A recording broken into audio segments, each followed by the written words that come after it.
शिव का डमरू। एक बार की बात है, देवताओं के राजा इंद्र ने किसानों से किसी कारण से नाराज होकर 12 वर्षों तक वर्षा न करने का निर्णय लेकर किसानों से कहा, अब आप लोग 12 वर्षों तक फसल नहीं ले सकेंगे।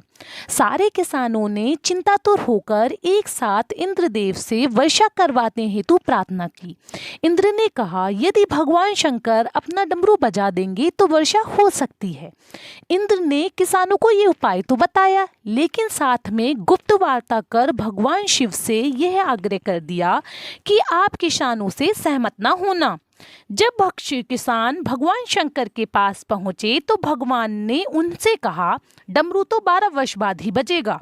किसानों ने निराश होकर 12 वर्षों तक खेती न करने का निर्णय लिया। उनमें से एक किसान था जिसने खेत में अपना काम करना नहीं छोड़ा। वो नियमित रूप से खेत जोतना, निंदाई, गुड़ाई, बीज बोने का काम कर रहा था। ये माजरा देखकर गांव के किसान उसका मजाक उड़ाने लगे। कुछ वर्षों बाद गांव वाले इस परिश्रमी किसान से पूछने लगे, जब तुम्हें पता है कि 12 वर्षों तक वर्षा नहीं होने वाली है, तो अपना समय और ऊर्जा क्यों नष्ट कर रहे हो? उस किसान ने उत्तर दिया, मैं भी जानता हूँ कि 12 वर्ष तक फसल नहीं आने वाली, लेकिन मैं ये काम अपने अभ्यास के लिए कर रहा हूँ, क्योंकि 12 साल कुछ ना करके मैं खेती किसानी का काम भूल जाऊँगा।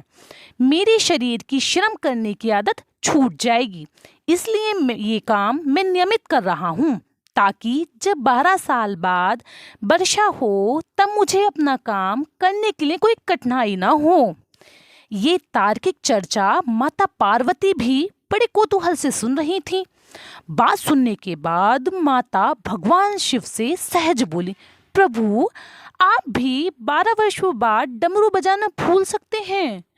माता पार्वती की बात सुनकर भोले बाबा चिंतित हो गए। उनका डमरू बज रहा या नहीं ये देखने के लिए उन्होंने डमरू उठाया और बजाने का प्रयत्न करने लगे। जैसे ही डमरू बजा, वर्षा शुरू हो गई।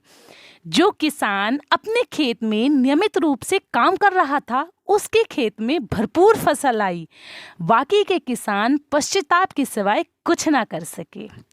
तो डमरू कभी भी बज सकता है, इसलिए केवल नकारात्मक बातों पर अपना ध्यान लगाने के बजाय हम अपने कार्य व्यवसाय से संबंधित कुशलताओं की धार पैनी करने का, अपनी अभिरुचि का अभ्यास करते रहना चाहिए।